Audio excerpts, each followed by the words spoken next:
What to do if your worker threads are running out. First of all, do not panic. This happens a lot. It's very hard to judge, particularly in more complicated patterns, exactly how much thread you should put on your bobbin, and it can only hold so much anyway, depending on the thread that you use. So as you can see, I'm going to replace this one here. I will replace this one slightly later. There's a little bit left on there. This one is the one I'm going to use to replace now. So I'm going to put another hitch on here to stop it coming off completely, like that. So it's just a double hitch. One. Sorry. One. Two. So as long as you have enough thread to do that, you will be fine. You also need another fully wound bobbin. There are several methods of replacing a worker. This is the quickest and easiest and least fussy. You will need to anchor this one either by, pop it over there maybe, pop it over the lace. You can just go in there. So you can either wrap it around the pin or you can use a slip knot, whichever you find easiest, and make sure that's tight. Just pop it the other side of that pin. There we go. And place it right next to the one that you're going to be changing. Now, when you are going to do this, pick a good area of preferably cloth stitch. Don't use it, for example, in things like picots. Try not to use it in things where it's very obvious in like half stitch. Cloth stitch is the best place to do this particular method in, because we are going to use these threads as one. They are going to be doubled. So I'm just going to pop that one over the pin because that's where the other thread is coming from. That's not the right pin. Where's your pin? There we go. Okay, so, oh my goodness. There we go. So it's now next to the worker in position where the worker was last. You're using these as a pair. If you want to, you can add a tiny rubber band or a loom band. You can tie them together. You can put something through the spangles. However, you will remember to keep these as a pair. And then you just use these two bobbins as one bobbin as you go through. So let me show you how that works. So again, this is just cloth stitch. We're not doing anything fancy with these bobbins.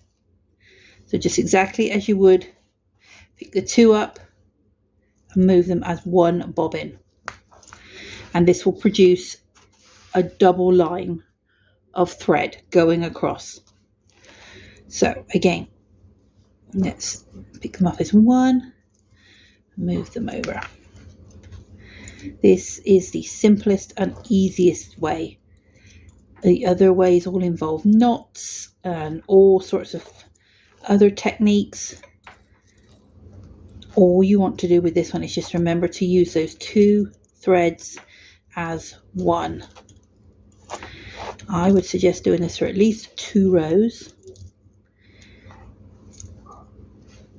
And try not to twist the pair of them. Twist with the other worker of that pair, that's fine, but try not to twist the two in the pair as much as you can.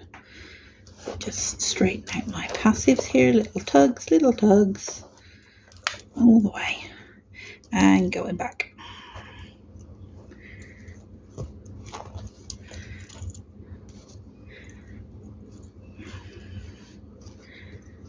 Okay, so pair number 2, and pair number 3, and pair number 4, pair number 5, and pair number 6. Okay. Now when you tension these, tension each one individually. So when you're tensioning each bobbin, okay, but when you're working, they work together as one bobbin with a double thread. Okay, so we've gone up and back. So now twist, twist and twist, pop in your pin.